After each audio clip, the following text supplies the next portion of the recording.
আমাদের সামনে বক্তব্য রাখবেন ভারতীয় জনতা পার্টি সর্বভারতীয় সভাপতি শ্রী জগন্নাথ নাড্ডাজি।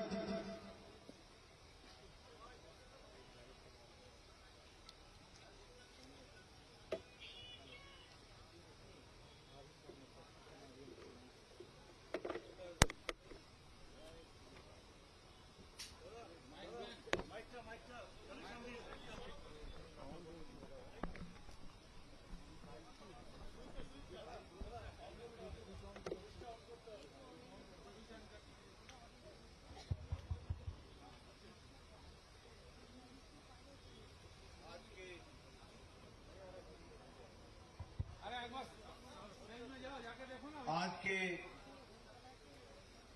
इस कार्यक्रम में मेरे साथ उपस्थित हमारे भारतीय जनता पार्टी के प्रदेश के संगठन मंत्री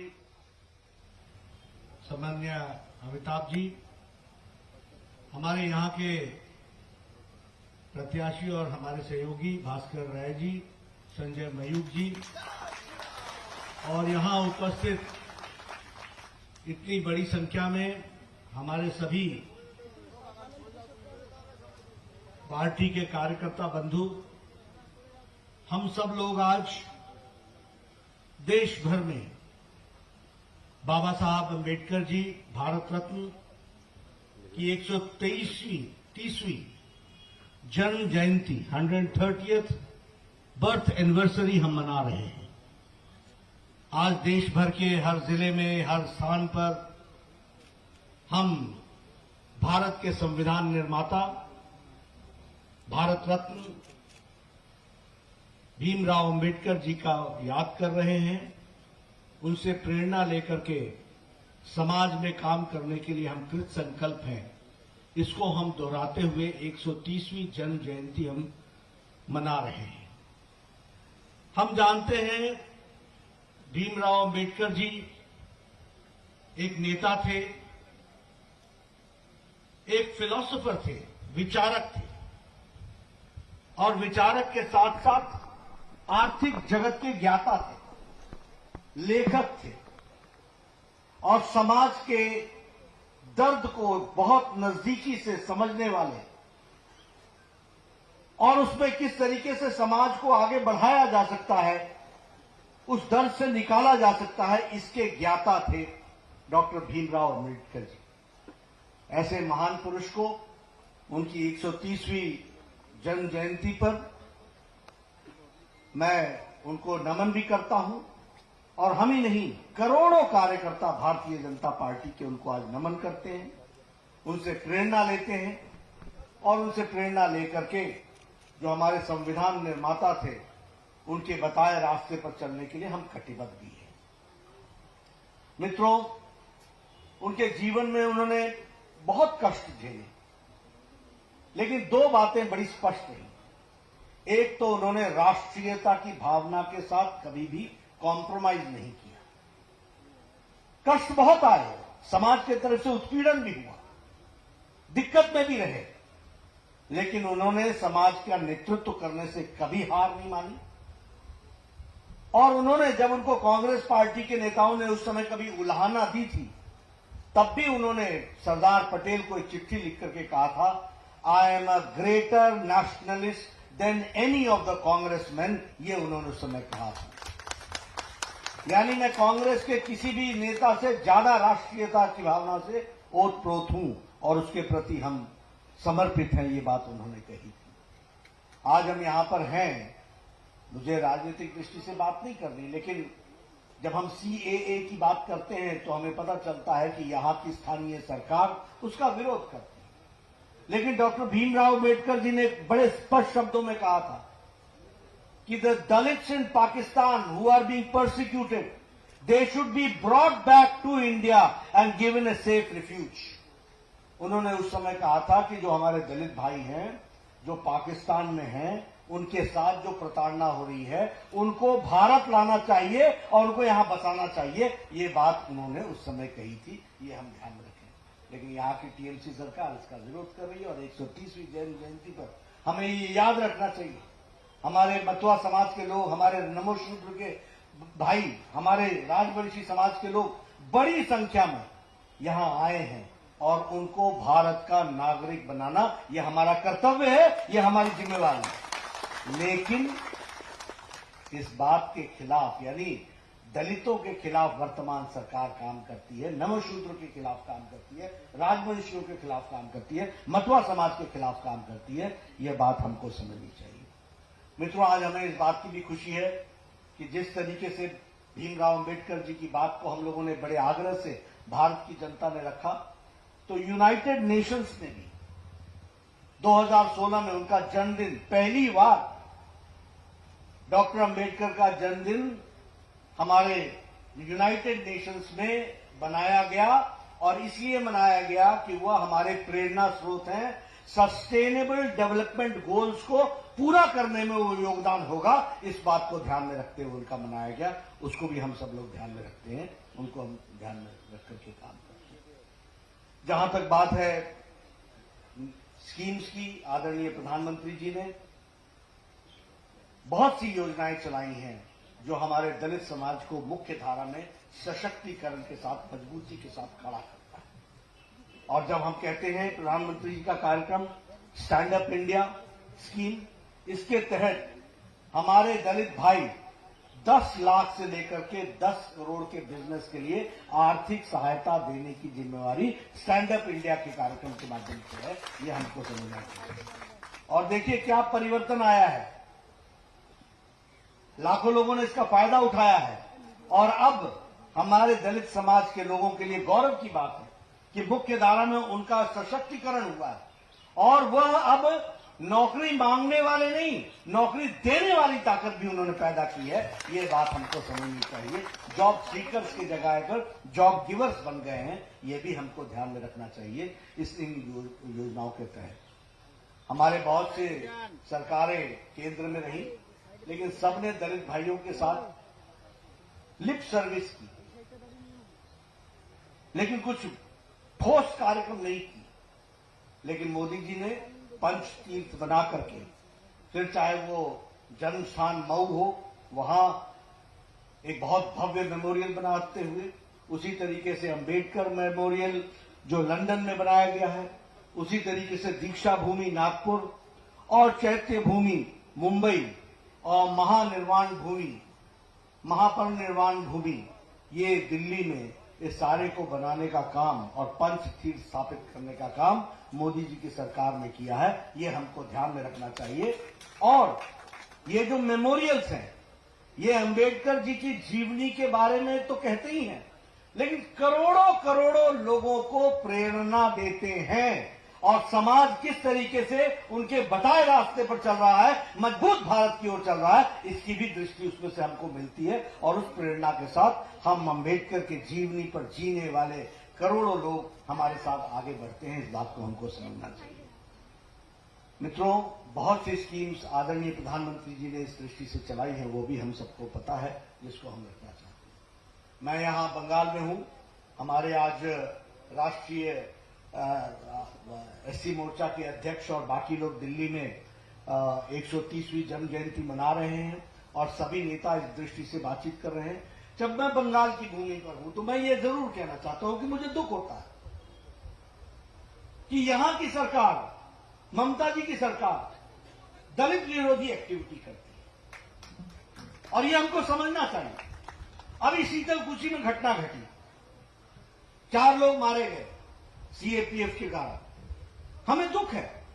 घटना कुछ भी थी वो मालूम है, घटना के बारे में इलेक्शन कमीशन ने विस्तृत रूप से बताया है, लेकिन किसी की जान गई, हमें दुख हुआ।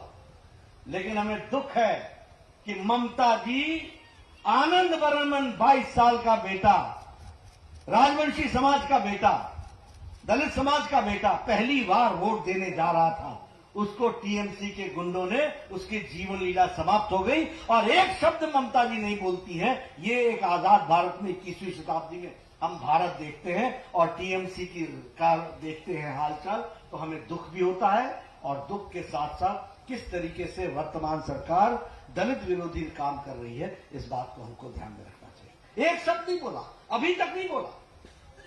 क्या वो आनंद वर्मा बंगाल का बेटा नहीं था, भारत का बेटा नहीं था? क्या वो दलित समाज का बेटा पहली बार वोट देने गया था? क्या गलती थी? और लाइन से निकल करके जब वापस आ रहा था तो उसको मार दिया गया, हॉस्पिटल में ब्रॉड डेड बताया गया। और एक शब्द टीएमसी के द्वारा कुछ नहीं बोला जाता है, ये हमको ध्यान आता है। हम अंबेडकर यात्रा निकालते हैं, हम अंबेडकर जी की जीवनी को लोगों तक पहुंचाने का प्रयास करते हैं, हम अंबेडकर यात्रा को लेकर के आगे बढ़ते हैं, उस पर टीएमसी के गुंडे अटैक करते हैं, यात्रा में बस को तोड़ देते हैं, कोई एफआईआर लॉन्च नहीं होती, कोई एक्शन नहीं होता, हमारे लोग हताहत होते हैं। मैं ममता जी को बताना चाहता हूं, 130वीं जन्म जयंती के अवसर पर अंबेडकर जी से प्रेरणा लेकर के ऐसे हजार आघात भी होंगे, तब भी हम अंबेडकर की यात्रा निकालेंगे और उनकी बातों के लिए अपने आप को समर्पित करेंगे। ये हमको समझना चाहिए, इसको हम आगे बढ़ाने वाले हैं, ये हमको ध्यान में रखना चाहिए। गोलबुनिया में, सुंदरबन में और बीरभूम में हमारे दलित भाइयों पर अटैक हो रहा है टीएमसी गुंडों की तरफ से, कोई एक्शन नहीं हो रहा।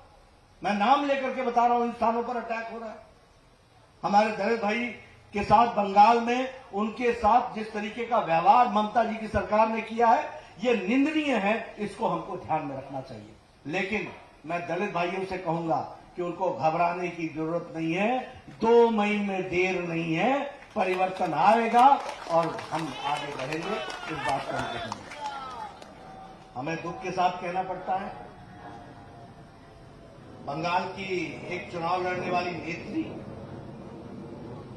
दलितों के लिए क्या शब्दों का प्रयोग करती है, मैं वो शब्द का प्रयोग नहीं कर सकता हूं। कहती है कि ये तो कभी भी संतुष्ट नहीं होते, इनके लिए ये किया गया, ये किया गया, ये किया गया, फिर भी मांगते रहते हैं और आगे क्या शब्दों का प्रयोग होता है।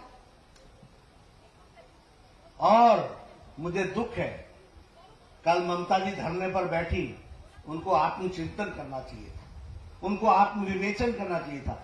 एक शब्द नहीं बोला है, इतनी बड़ी घटना घट गई और एक शब्द उसके विरोध में ममता जी ने नहीं कहा है। यह उनका दलित विरोधी होना स्पष्ट करता है, ये मैं आपके सामने बताना चाहता हूं, ये हमको ध्यान में रखना चाहिए। और उनके साथ जो जुड़ी हुई पार्टियां हैं सारे देश में, ममता जी करती रहती है। एक पार्टी नहीं आई, एक पार्टी ने एक शब्द नहीं कहा। दलितों के साथ इतना बड़ा व्याख्यान हो गया, इतना बड़ा स्टेटमेंट दे दिया गया, दलितों को एक अनादर सूचक शब्द के साथ संबोधित किया गया। टीएमसी तो छोड़िए, उनके सहयोगी दल जो उनको मदद करने के लिए आ रहे हैं, एक ने भी आज दिन तक नहीं कहा, जो अपने आप को दलित का चैंपियन कहते हैं। मैं खुले मन से चैलेंज करता हूं कि ऐसे ढोंगी लोगों को और ऐसी ढोंगी पार्टियों का पर्दाफाश करेगी भारतीय जनता पार्टी और भारत की जनता के सामने और बंगाल की जनता के सामने बताएगी। कोई फलाना आर्मी, कोई फलाना आर्मी, कोई ये, कोई वो, कहां चले गए आज? कहां छुप गए?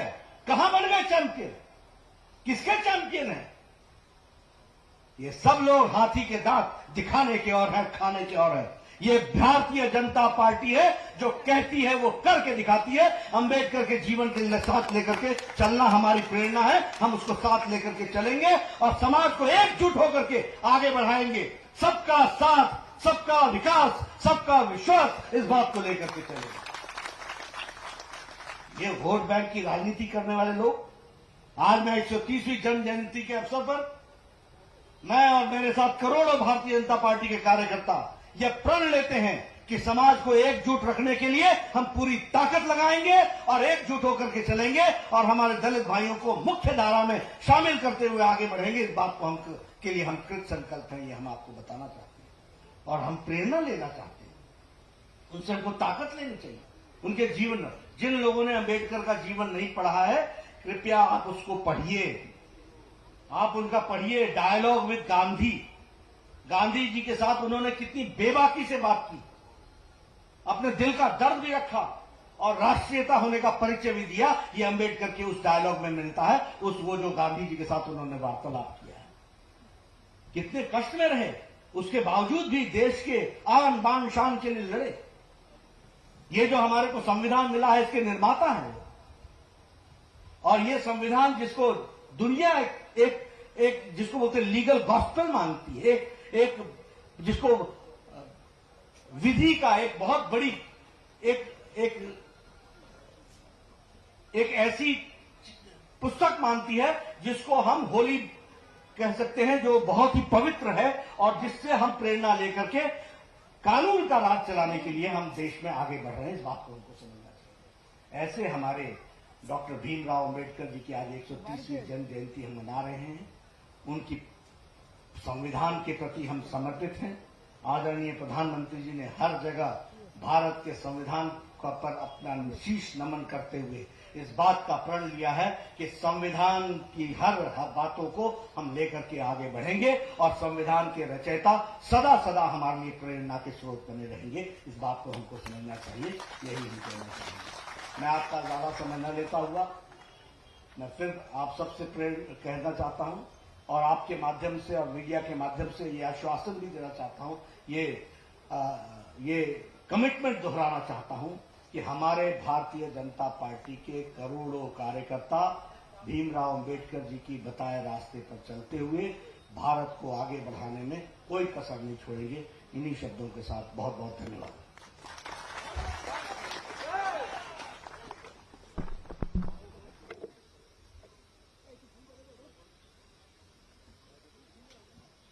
जय भीम, जय भारत, जय श्री राम। পশ্চিমবঙ্গ রাজ্য তপশিলি